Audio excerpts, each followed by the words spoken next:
Hoje nós vamos falar sobre os reis da respiração, os pulmões. Eu sou Marisa Palma e você está no Anatomia para Você.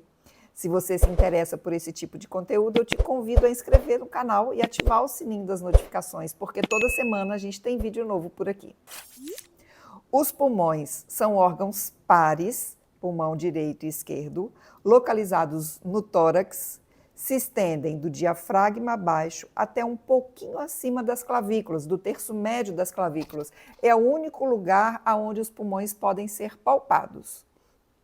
Eles são separados por um espaço chamado de mediastino. O principal órgão do mediastino é o coração, é o que ocupa a maior parte do mediastino. Mas também pode ser encontrados o esôfago, o finalzinho da traqueia, quando ela se divide nos brônquios, parte da artéria aorta. E nós podemos identificar também nos pulmões uma face que se apoia no diafragma, chamada de face diafragmática. Uma face que fica voltada para as costelas, chamada de face costal. E aí a gente tem que lembrar que costal, em anatomia, é relativo a costelas, não é relativo a costas, porque costas em anatomia é dorso.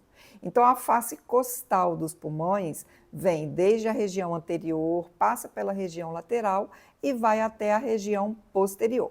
Ele está tão próximo das costelas que as costelas deixam no pulmão marcas. Ó. A gente pode visualizar aqui as impressões das costelas na superfície do pulmão. Na face medial ou mediastinal, a que está voltada para o mediastino, a gente encontra o hilo pulmonar. O que é hilo? Hilo também pode ser chamado de porta. É o local do órgão aonde entram e saem as estruturas que vão fazer aquele órgão funcionar. No caso do pulmão, existem os brônquios, artérias e veias pulmonares, nervos e vasos linfáticos. Então a gente observa que as artérias, os brônquios, os nervos, eles não estão entrando e saindo do pulmão em qualquer lugar. É sempre nessa região. Então, essa região é o hilo do pulmão. E ele está localizado, então, na face mediastinal. Vamos aproveitar essa figura para mostrar uma outra característica do pulmão. A face diafragmática, ela tem uma concavidade para se adaptar ao diafragma. Podemos identificar nos pulmões também 3 bordas. Essa borda aqui, marcadinha em azul, é a borda anterior. A marcadinha em vermelho é a borda inferior. Vamos girar aqui um pouco para a gente ver a borda posterior.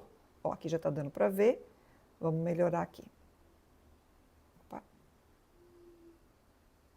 Ó, borda posterior, borda inferior e a borda anterior dos nossos pulmões.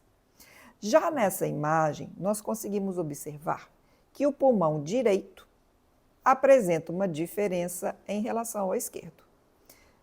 Pulmão direito dividido em 3 partes, pulmão esquerdo dividido em 2 partes, que nós chamamos de lobos. Mas por que o esquerdo tem 2 e o direito tem 3? Por causa do desenvolvimento embrionário do coração. O coração ele se desloca um pouquinho para a esquerda, o ápice do coração é voltado para a esquerda, então ele comprime o pulmão esquerdo durante o desenvolvimento embrionário e impede o desenvolvimento total de um dos lobos do pulmão esquerdo. Então, no pulmão direito, temos lobo superior, lobo médio e lobo inferior. Já no pulmão esquerdo, lobo superior e lobo inferior. No pulmão esquerdo, no lobo superior, a gente tem muitas vezes um prolongamento aqui na região inferior do lobo superior, chamado de língula pulmonar.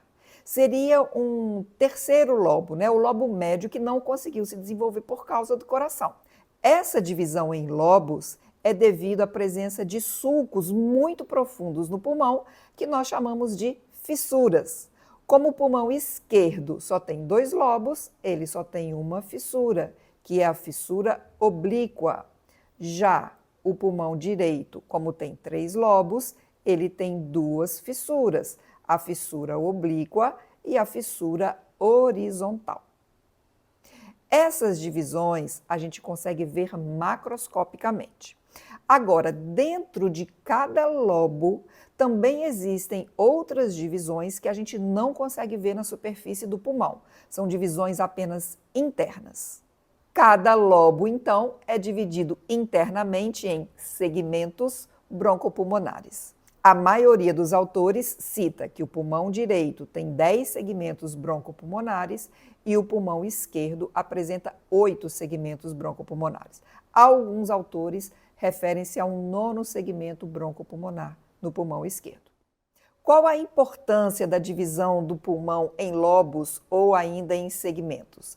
Refere-se ao desenvolvimento e à disseminação de doenças, porque algumas situações a doença fica restrita ao segmento ou ainda ao lobo, permitindo uma certa proteção ao pulmão. Alguns tratamentos, de doenças pulmonares, alguns tumores pulmonares, por exemplo, eles requerem a ressecção de parte do pulmão.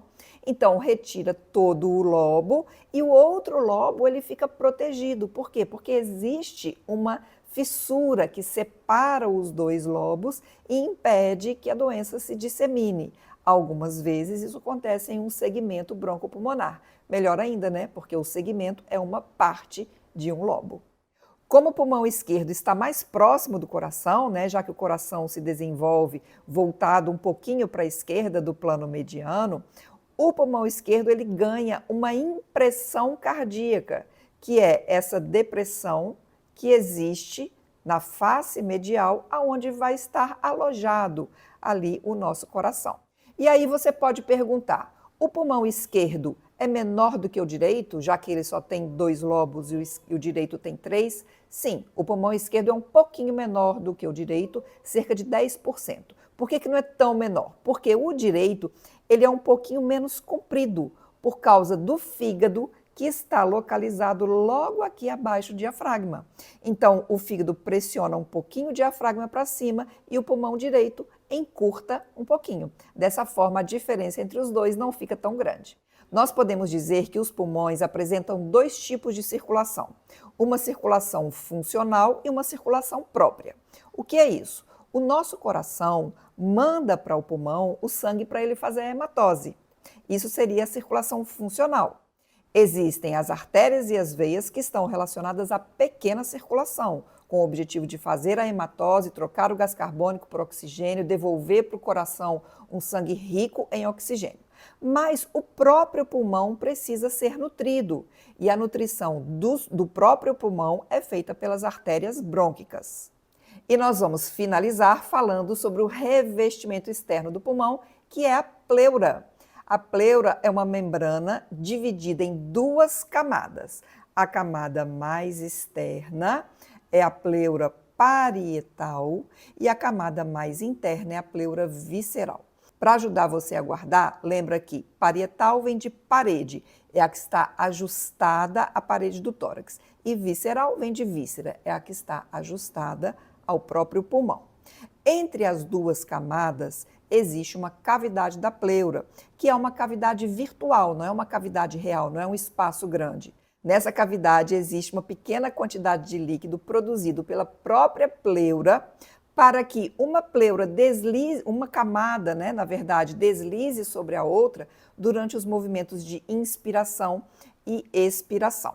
Esse espaço ele tem uma característica especial, porque nele a pressão é subatmosférica. Nós podemos comparar com a seguinte situação. Você pega uma lâmina de vidro, coloca um líquido em cima dela, joga um pouco de água e coloca outra lâmina de vidro. Quando você puxa uma, a outra vem junto. Para você separar uma lâmina de vidro da outra, você precisa colocar ar ali dentro. Então, na cavidade da pleura, a pressão é sendo subatmosférica. Quando a camada parietal vem, a visceral vem junto. Estando a pressão atmosférica presente na cavidade da pleura, quando ocorrem os movimentos de inspiração e expiração, as 2 camadas da pleura estão em continuidade. Existem situações onde a pleura pode se inflamar numa condição chamada pleurite. E aí a produção e o acúmulo de líquido na cavidade da pleura acontecem. É o chamado derrame pleural, que a população muitas vezes fala erroneamente de água na pleura. Uma situação comum também na pleura é o pneumotórax, onde acontece a perfuração da pleura e aí entra ar na cavidade da pleura e ela perde a sua pressão atmosférica. o pulmão imediatamente retrai, porque ele depende dessa pressão subatmosférica para manter a sua capacidade de expansão e retração. Muito bem, se você ficou com alguma dúvida sobre esse assunto, escreva nos comentários. Aproveita e já deixa o seu like e eu te vejo no próximo vídeo.